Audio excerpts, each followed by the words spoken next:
తెలుసు మనకు 26th నైట్న హిజ్రా నాయకురాలు హాస్ని మర్డర్ ఒకటి రిపోర్ట్ అయింది.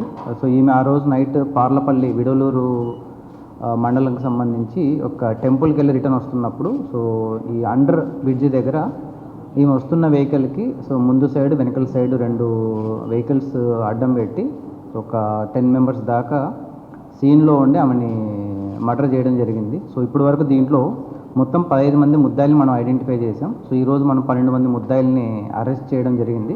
మిగతా 3 మనకు అప్స్టాండింగ్ ఉన్నారు, వాళ్ళని కూడా మనం వెరీ సూన్ అరెస్ట్ చేస్తాం.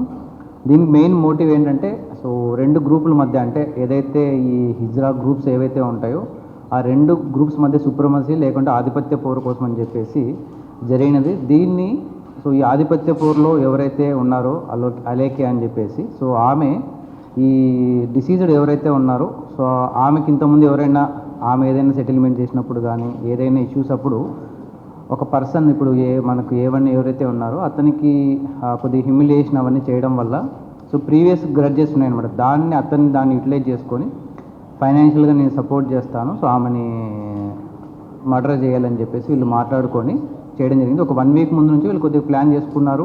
సో ఆమె ఎక్కడికి వెళ్తుంది అనేది కూడా వాళ్ళు చేసుకోవడం జరిగింది. సో ఆ రోజు 26th నైట్న సో ఆమె ఈ ప్రోగ్రామ్ చూసుకొని వస్తున్నప్పుడు మర్డర్ చేయడం జరిగింది.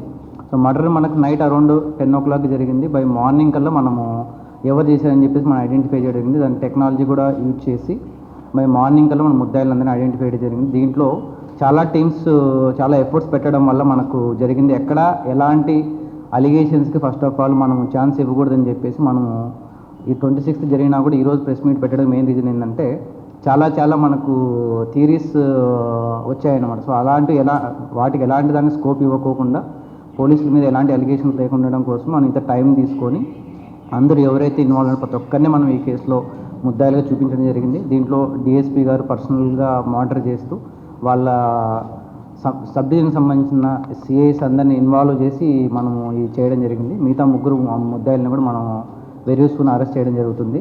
సో ఈ హత్య జరిగిన తర్వాత ఏంటంటే ఒకటే చెప్పడము, సో ఎవరైనా ఈ ముఠాలుగా ఫామ్ అయ్యి లా అండ్ ఆర్డర్కి ఏదైనా చేతిలోకి తీసుకుంటామని చెప్తే మాత్రం ఎవరిని స్పేస్ చేసే అయితే ఏముండదు. సో ప్రతి ఒక్కరూ లా అబైడింగ్గానే ఉండాలి. ఎవరైనా లా అండ్ ఆర్డర్కి కానీ ఏదైనా పీస్ డిస్టిక్లో ఏదైనా మనము డిస్టర్బ్ చేస్తామంటే మాత్రం వాళ్ళని స్పేస్ చేసే అయితే ఏముండదు. సో ఎస్హెచ్ఓస్కు డిఎస్పీస్కి కూడా చెప్తున్నాను. సో మీ ఏరియాస్లో ఎవరైనా ఇలాంటి రౌడీ ఎలిమెంట్స్ ఉంటే వాళ్ళని పర్సనల్గా మానిటర్ చేయడం కూడా చెప్పడం జరిగింది. తర్వాత ఎస్పెషలీ మనకు మోర్ యాక్టివ్ ఉన్న రౌడీ ఎలిమెంట్స్ని కూడా ఎస్హెచ్ఓస్కి మనము టాస్క్ ఇవ్వడం జరిగింది. వాళ్ళ ఏరియాస్లో ఉన్న యాక్టివ్ రౌడీ ఎలిమెంట్స్ని వాళ్ళు పర్సనల్గా మానిటర్ చేయాలి. వాళ్ళ యాంటీసిడెంట్స్ వాళ్ళు ఏం చేస్తున్న ప్రతి ఒక్కటి కూడా మనం వెరిఫై చేయమని చెప్పడం జరిగింది. సో వాళ్ళ ఏరియాలో ఏదైనా జరిగితే మాత్రం ఆ కాన్సర్న్ ఎస్హెచ్ఓ మీద రెస్పాన్సిబిలిటీ ఫిక్స్ చేస్తాం. ఎవరిని ఏదైనా ఇలాంటి యాంటీ సోషల్ ఎలిమెంట్స్ కానీ యాంటీ సోషల్ యాక్టివిటీస్ చేస్తామంటే మాత్రం ఎవరిని మనము స్పేస్ చేసి అయితే ఉన్నది. ఈ విషయంలో మాత్రం మనం ఎవరు చెప్పినా కూడా మనం గట్టిగానే ఉంటాం. Thank you. దీంట్లో ఎవరైతే పార్టిసిపేట్ చేశారో సో ప్రతి ఒక్కరు డే అండ్ నైట్ వర్క్ చేశారు. ఎందుకంటే ఎక్కువ మంది ఇన్వాల్వ్మెంట్ ఉండడం వల్ల ప్రతి ఒక్కరి సిఐల్ని అందరినీ ఇన్వాల్వ్మెంట్ చేసి చేయడం జరిగింది. సో వాళ్ళందరికీ కూడా మనం రివార్డ్ రోల్స్ కూడా మనము చేస్తున్నాం.